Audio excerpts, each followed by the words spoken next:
నమస్తే. ప్రజాభవన్ దగ్గర ఉన్నాం. సో చాలామంది ఇక్కడ ఉన్నటువంటి అధికారులకి సమస్యలు విన్నవించుకోవడానికి రకరకాలైనటువంటి ప్రాంతాలకు వెళ్ళి ప్రభుత్వం దృష్టికి ఇక్కడ ఉన్నటువంటి అధికారుల దృష్టికి తీసుకొచ్చేందుకు ప్రయత్నం చేస్తూ ఉన్నారు. సో దాంట్లో భాగంగానే మన పక్కన ఉన్నటువంటి ఈమె వాళ్ళ భర్త ఒకరి సంబంధి ఫారూక్ అనేటువంటి వ్యక్తి వేధింపులు తట్టుకోలేక ఆ స్థానికంగా ఉన్నటువంటి మలక్పేట పోలీస్ స్టేషన్ దగ్గర వెళ్ళి పెట్రోల్ పోసుకుని ఆత్మహత్య చేసుకున్నాడు. ముఖ్యంగా ఈ సావుకంతా కూడా కారణం ఫారూక్ అనేటువంటి వ్యక్తి ఆయన వేధింపులకు గురి చేస్తూ ఉన్నాడు, నన్ను టార్చర్ చేస్తూ ఉన్నాడు, చంపుతా ఉన్నాడు అని చెప్పేసి ఎన్నిసార్లు పోలీస్ స్టేషన్లో కంప్లైంట్ చేసినా పోలీసులు పట్టించుకోవట్లేదు. ఇటు పోలీసులు పట్టించుకోవట్లేరు, ఇక్కడేమో వీడు ఫారూక్ అనేటువంటి వ్యక్తి బెదిరిస్తూ ఉన్నాడు. ఎట్లయినా వారి చేతిలో చావు కంటే నేనే చచ్చిపోతా అని చెప్పేసి నేరుగా వెళ్ళి పోలీస్ స్టేషన్లోనే సజీవ దహనం అయిపోయాడు. సో చిట్ట చివరికి ఎవరు కూడా పట్టించుకోలేదు. ఆ డెడ్ బాడీని కొన ఊపిరితో ఉంటే భార్య అయినటువంటి మీ పేరు విజయభవాని వాళ్ళ భార్య తీసుకెళ్ళి 8-10 రోజుల పాటు హాస్పిటల్ ఉంటే తర్వాత చచ్చిపోయాడు. సో దాని తర్వాత న్యాయం కావాలి మాకు ఫారూక్ అన్నటువంటి వ్యక్తితో ఉంటే ఆయన యొక్క వేధింపులతో చచ్చిపోయాడు కాబట్టి అని ఇక్కడ ఉన్నటువంటి స్థానికంగా ఉన్నటువంటి మలక్పేటలో ఉన్నటువంటి వీళ్ళకి సంబంధించినటువంటి బంధుమిత్రులు అందరితో ధర్నా చేసింది. దానికి ప్రతిపక్ష సంబంధించిన పార్టీలు వచ్చి వాళ్ళకు మద్దతుగా నిలిచినాయి. అప్పుడు ఉన్నటువంటి జిల్లా కలెక్టర్ సైతం కూడా హామీ ఇచ్చిందట, మీకు ఇంటికి సంబంధించినటువంటి ఇల్లు కట్టిస్తాం, అలాగే పిల్లలకు సంబంధించినటువంటి చదువును కూడా మేము చెప్పిస్తాం అని చెప్పేసి ఒక హామీ ఇవ్వడం జరిగింది. ఇప్పటికీ ఎప్పుడు చచ్చిపోయింది అంటే 2022 అక్టోబర్ నెలలో చచ్చిపోయాడు. అక్టోబర్ నెలలో చచ్చిపోయాడు 2022లో.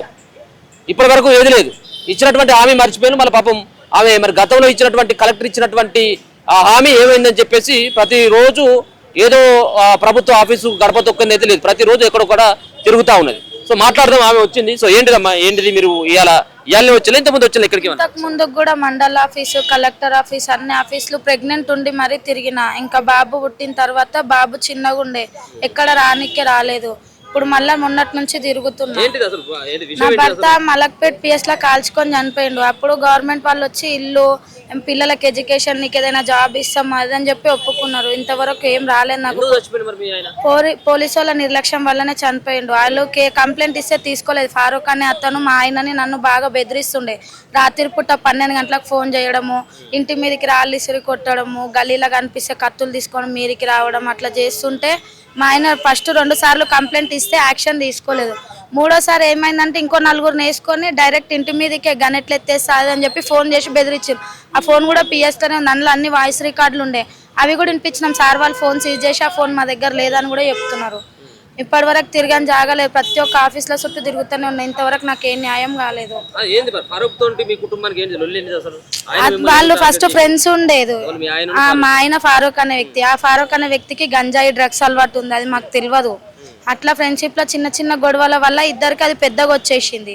అట్లా వాళ్ళ ఆయన మీదకి పోడు కాకుండా నా మీదకి కూడా వస్తుండే. ఆడమని కూడా చూడకపోతుండే, ఎట్లా పడితే అట్లా గలీజ్గా మాట్లాడుకుంటా ఏది పడితే అది మీదకి ఇసురు కొట్టడం అట్లా చేస్తుండే.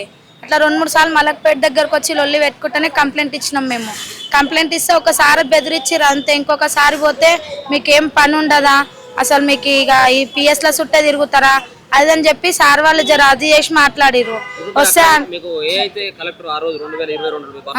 ఏదైతే హామీ ఇచ్చిందో ఇప్పుడు కలెక్టర్ మారిపోయి ఉంటది కదా, ఆ కలెక్టర్ కాదు, ఇప్పుడు వేరే కలెక్టర్ రావచ్చు.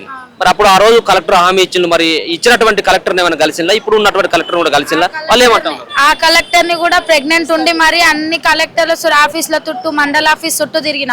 ఇప్పుడు మండల ఆఫీస్ లో వేరే మేడం ఉండే, ఇస్తాము నీ శాంక్షన్ అయింది, ఇస్తాము శాంక్షన్ అయిందని చెప్పి ఇంతవరకు ఏమి ఇవ్వలేదు నాకు. నాకు ఇల్లు, నా పిల్లలకి ఏందో భవిష్యత్తు చూపిస్తే చాలు సార్, నేను ఎట్లన్నా బతుకుతా. ఇంటికి రాయి కట్టుకొని నేను ఒక్కదాన్ని కష్టపడుతున్నా, నాకంటూ ఎవ్వరు లేరు. నాకుండేది మా ఆయన ఒక్క ఆయన కూడా చనిపోయింది. ఇప్పుడు అంటే నాకు ఏ ఆధారం లేదు. నేను మహిళా సంఘాల అధ్యక్షురాలని.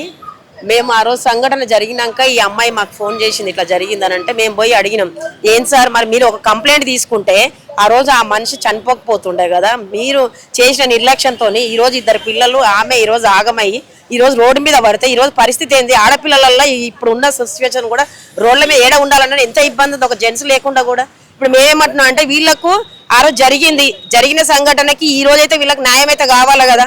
వీళ్ళ కుటుంబానికి పిల్లలకు ఎడ్యుకేషన్ కానీ, ఆమెకు ఒక ఇల్లు, ఆమెకు ఒక జాబు, ప్రైవేట్ అయినా పర్లేదు, ఏదో ఒకటి జాబ్ అయితే కావాలి కదా బతకడం కోసం.